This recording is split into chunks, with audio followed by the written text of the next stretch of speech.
La migration est devenue un sujet d'inquiétude croissante dans les politiques et discussions mondiales. Ils sont des millions de jeunes tentés au quotidien par l'aventure de l'Eldorado. Sur ce sentier périlleux, l'on dénombre de nombreuses pertes en vie humaine, des jeunes fuyant la guerre, la persécution et la pauvreté.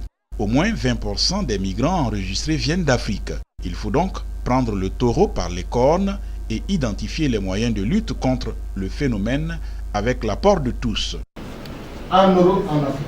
Et ça peut se comprendre des fois par rapport à des enjeux et autres.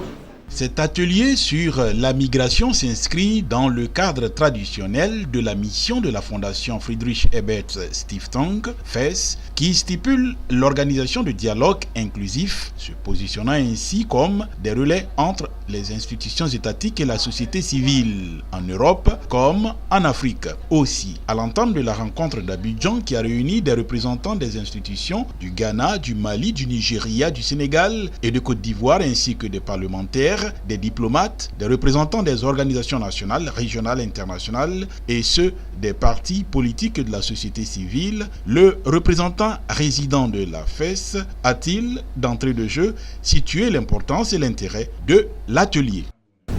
Nous avons plus de 120 bureaux dans le monde et partout, nous essayons de fournir une plateforme de dialogue entre les acteurs différents de la démocratie.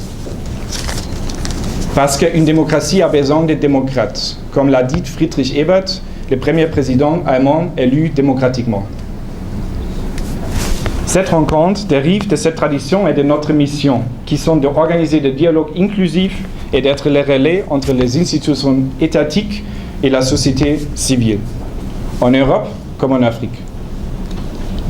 Pour cette rencontre, nous avons choisi le thème de la migration, qui est déjà discuté presque quotidiennement depuis 2-3 ans.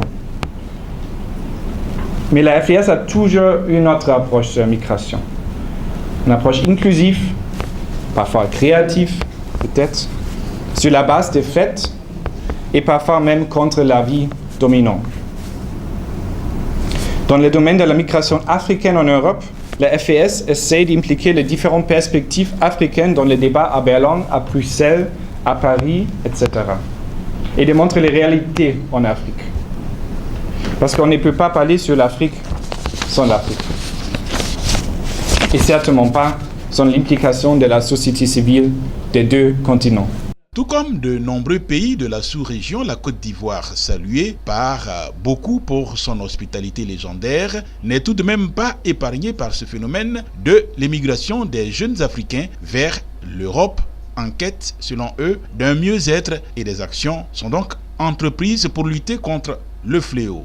Et que tout le monde puisse s'associer aux efforts du gouvernement de telle sorte à comprendre que le temps est venu pour une grande solidarité des pays, d'abord de la CEDEAO, ensuite plus globalement des pays d'Afrique, mais surtout ici, au niveau de tous les acteurs qui vont traiter de la question de la migration. Le temps est venu de se voir, de sortir les axes prioritaires de la Côte d'Ivoire dans le domaine de la migration, peu importe le département ministériel, et de faire face à cela avec beaucoup de responsabilités. L'état des lieux entre l'Afrique et l'Europe sur la migration et la présentation de scénarios réalisés par des chercheurs en collaboration avec la FES, suivis d'échanges à travers 2 sessions, ont permis aux participants au cours des échanges de relever des pistes susceptibles d'espérer en des lendemains meilleurs au regard des conclusions, à savoir mutualiser les efforts sans oublier une volonté politique à tous les niveaux.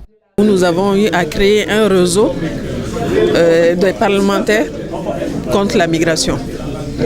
Et ce réseau va mener des actions, des activités qui vont nous permettre, nous, d'être associés à la gouvernance de la migration pour voir, nous aussi, quelles contributions nous pouvons faire dans la gestion de ce problème extrêmement sensible.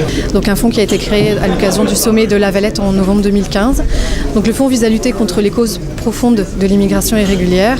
Et concrètement pour la Côte d'Ivoire, la première action qui a été décidée, qui est mise en œuvre, c'est un programme d'appui au retour volontaire des migrants et à leur réintégration, donc des migrants ivoiriens. C'est un programme dont le montant total se chiffre à 2,7 millions d'euros qui va durer 3 ans et qui vise à appuyer tous les retours volontaires, tous les migrants retournés volontairement en Côte d'Ivoire dans leur processus de réintégration. Pour l'ambassadeur d'Italie en Côte d'Ivoire, son pays n'a jamais été fermé face au phénomène de la migration. J'ai cité le cas de l'Italie où le 9% du PIB vient de travailleurs immigrés en Italie. L'Italie même était un pays de migrants. On a autant d'Italiens à l'étranger qu'en Italie. Il faut juste bien gérer l'immigration parce que les migrants sont laissés à eux seuls, se produisent les tragédies qu'on voit aujourd'hui dans les Sahara, dans la Méditerranée et tout ça. Il faut juste les gérer. Samir Abi de l'Observatoire ouest-africain des migrations, comme bien d'autres participants, ont tenu à expliquer leur compréhension de la question de la migration de la jeunesse aux portes de l'Europe. La Côte d'Ivoire a toujours été un pays magnifique en termes de migration, donc c'est l'opportunité du sommet Union européenne-Union africaine qui aura lieu en Côte d'Ivoire qui nous amène ici aujourd'hui.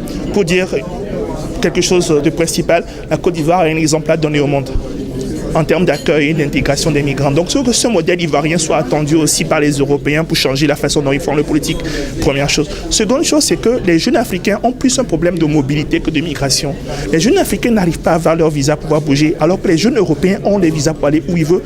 Quelles ont été les motivations profondes qui ont sous-tendu la conception des différents scénarios qui touchent diverses questions telles l'analyse de conflits, le développement économique et démocratique, aussi bien que le changement climatique global projeté au cours de l'atelier.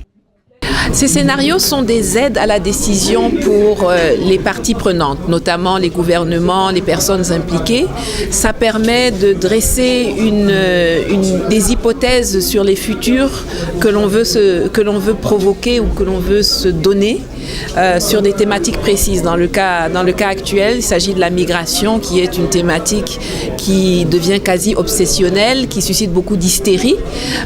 Les scénarios doivent servir à faire tomber l'hystérie et à permettre à chacun de prendre les décisions pour avoir les résultats auxquels ils aspirent.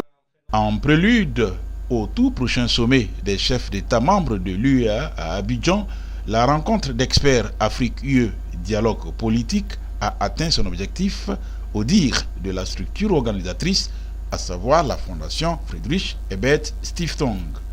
Ce qui me donne espoir qu'il y avait un échange franc, parfois même chaud, conflictueux, mais qu'il y avait des pistes de solutions qui étaient présentées si on a un dialogue honnête, politique, au même niveau.